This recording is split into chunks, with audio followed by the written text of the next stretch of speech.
नमस्कारम। राजस्थान की प्राचीन सभ्यताओं के पिछले दो वीडियो में हम कालीबंगा, आहड़, बागोर और गणेश्वर सभ्यताओं को पढ़ चुके हैं, मैप के माध्यम से देख चुके हैं। आज हम बात करेंगे जयपुर की बैराठ, भरतपुर की नौह और टोंक जिले की रैंड सभ्यता को। वीडियो को अंत तक देखें। सबसे पहले बात करते हैं बैराठ की सभ्यता की। इसे मानचित्र पर यदि देखें तो वर्तमान के जयपुर में बैराठ की सभ्यता थी। सबसे पहले गौर करें, बाणगंगा नदी के किनारे बैराठ की सभ्यता विकसित हुई और यह सभ्यता मौर्यकालीन थी, अर्थात मौर्यकालीन सभ्यता के अवशेष बैराठ से मिलते हैं। उत्खनन की बात करें तो सबसे पहले 1936 ईस्वी में दयाराम साहनी ने इसका उत्खनन करवाया और उसके पश्चात बनर्जी और दीक्षित ने भी आगे चलकर बैराठ का उत्खनन करवाया। 1837 का समय इस सभ्यता के लिए बहुत महत्वपूर्ण है, क्योंकि कैप्टन बर्ट ने 1837 ईस्वी में यहाँ पर भाब्रू शिलालेख की खोज की थी और इसी शिलालेख के नीचे ब्राह्मी लिपि में बुद्ध, धम्म और संघ, ये तीन शब्द लिखे गए हैं। गौर करें, 1837 ईस्वी में भाब्रू शिलालेख को कैप्टन बर्ट ने खोजा। कहां पर खोजा? यहीं बैराठ में खोजा और इसी शिलालेख के नीचे तीन शब्द लिखे हुए हैं जो मौर्यकालीन सम्राट अशोक के लिए बहुत महत्वपूर्ण स्थान रखते थे, और वो थे बुद्ध, धम्म और संघ। और किस लिपि में लिखे हुए हैं? ब्राह्मी लिपि में। और यह भाब्रू शिलालेख जो है वह वर्तमान में पश्चिम बंगाल के कोलकाता संग्रहालय में रखा गया है। जब जयपुर पर राजा मानसिंह का शासनकाल था तो उस समय का कलश, स्वर्ण कलश जो है वह खोजा गया था, जिसमें भगवान बुद्ध की अस्थियां हैं। गौर करें, खोजा गया कब? यह महत्वपूर्ण है कि राजा मानसिंह के काल में खोजा गया था, उसी समय इसकी खुदाई हुई थी और क्या मिला? स्वर्ण कलश मिला। इस स्वर्ण कलश में क्या है? भगवान बुद्ध की अस्थियों के अवशेष हैं। एक और महत्वपूर्ण तथ्य, बौद्ध मंदिर भी इस सभ्यता से मिला है 1999 ईस्वी के आसपास बीजक की पहाड़ी से, और माना जाता है कि यह भारत में सर्वप्रथम मंदिर के अवशेषों का प्रमाण है। बौद्ध संस्कृति से संबंधित यहाँ पर कई सारे हमें अवशेष मिलते हैं, जिसमें अशोक के जो हैं, सम्राट अशोक की बात कर रहा हूं मैं, उसके पंचमार्क या आहत सिक्के भी मिले हैं। रंगीन मृद भांड जिसे कहते हैं वो भी मिले हैं।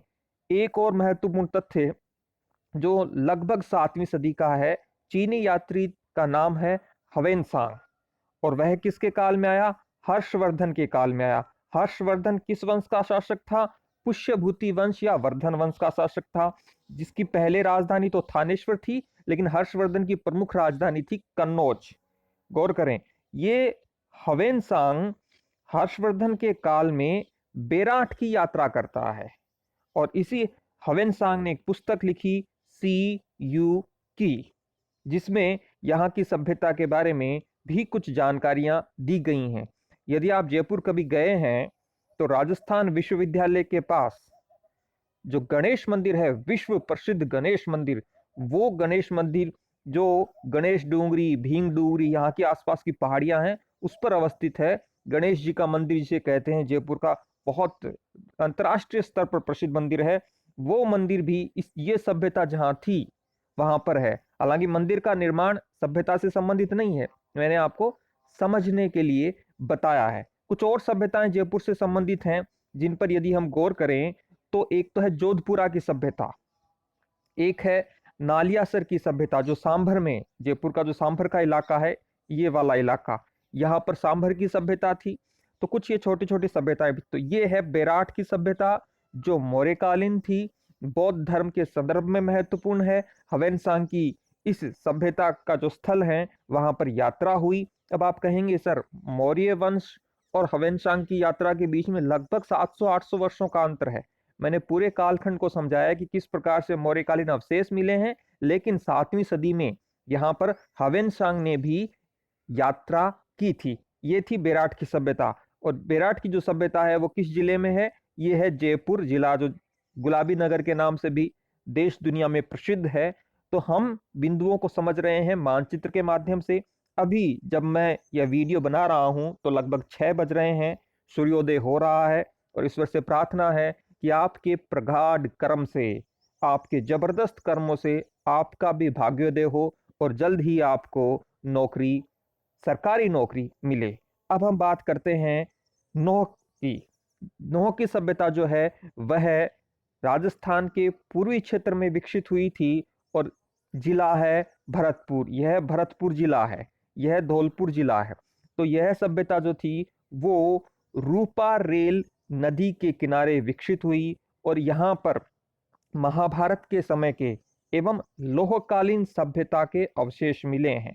और एक महत्वपूर्ण ईंट भी मिली है यहाँ पर, जिस पर पक्षी का चिन्ह है। ये कुछ महत्वपूर्ण बातें नोह भरतपुर की सभ्यता की।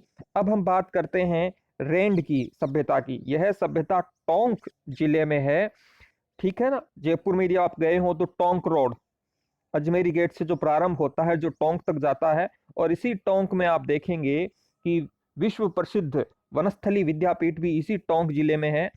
तो ये सभ्यता, जो रेंड की सभ्यता विकसित हुई, ये निवाई तहसील में स्थित थी। यहाँ पर एशिया का सबसे बड़ा सिक्कों का भंडार मिला है।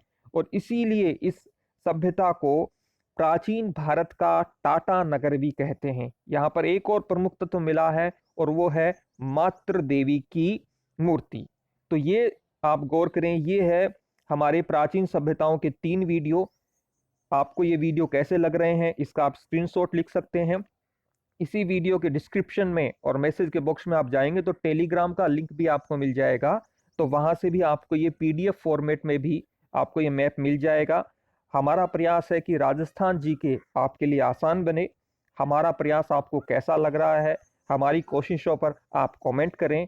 अगले वीडियो में हम बात करेंगे राजस्थान के जनपदों के बारे में, जिसमें मत्स्य जनपद और बहुत सारे जनपद होंगे। वीडियो को अंत तक देखने के लिए आपका आभार।